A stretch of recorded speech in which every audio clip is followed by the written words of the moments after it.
የትኛው ስራዬ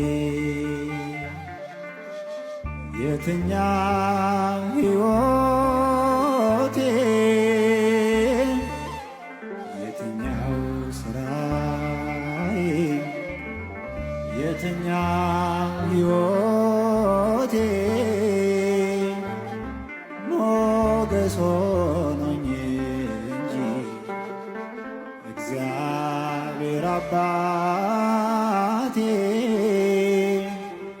ሞገስ ሆኖኝ እንጂ እግዚአብሔር አባቴ ቀረብ ብለህ ያት እንጂ ፈዘው እኮ ያዩዋት አይናቸው እስኪጠፋ ያዩዋት እኮ ምን ይሆን ብለው እኮ ተደንቀው እኮ ነው። አንተ ነገረ ኢየሱስ እንዲገባ ነገረ ማርያምን ችላ ትበል እባክህ። ነገረ መለኮት እንዲረዳ ነገረ ማርያምን ፍዝዝ ብላ አጥና። ችላ አትበላ፣ አትተዋ፣ አትዝለላ፣ እንደሌለች አትቁጠራ። በቤተልሔም የውርጭ ወራት አብራው ነበረች። በግብፅ ዋይ ስደት ዛሬ ትምህርት እንዳላ በአሸዋው ግለት እየተበላች አብራው ነበረች። ያ ሁሉ መከራ ሲደርስበት ፈረስ ሲነዱበት አብራው ነበረች። ሲሰቀል አብራው ነበረች። ሲቀበር አብራው ነበረች። ሲያርግ አብራው ነበረች። መንፈስ ቅዱስ ሲወርድ አብራ ነበረች። አሁን በሰማይ ደግሞ በቀኙ ነች። ድል ከነሱ ከበኩራት ማህበር ጋር አብራለች። በዚህች በውጊያ ላይ ባለች ቤተክርስቲያን አንተ ልታስወጣት ትፈልጋለህ?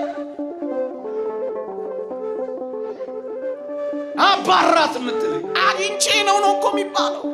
እናትነትሽን አግኝቼ ነው እባክሽ ልይሽ እኮ ነው የሚባለው። ስምሽን አግኝቼ ነው፣ ቃል ኪዳንሽን አግኝቼ ነው፣ በረከትሽ ናፍቆኛል ነይልኝ እኮ ነው የሚባለው። የጌታዬ እናት ወደ እኔ ትመጪ ዘንድ እንዴት ይሆንልኛል ነው እንጂ የሚባለው አባራት ይባላል። ትግላችን እኮ ይሄ ነው። በዝምታ ለፏት እኮ ነው የሚለን። ያንተን ፎቶ እየሰቀልክ በየቸርቹ እሷን ግን አውርዳት የምትለኝ ምን ሆነ ነው?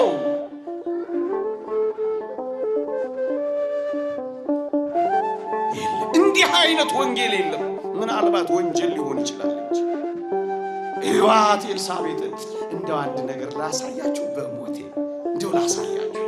ይኸውላችሁ ወደ አንድ ታሪክ ወሰዳችሁ። ህዳር 1 የምትማሩት ታሪክ ነው። እኔ ጥቂት ላስጎብኛችሁ። ታቦተ ጽዮን በአፍኒንና በፊናስ በእስራኤል ልጆች በደል በኢሎ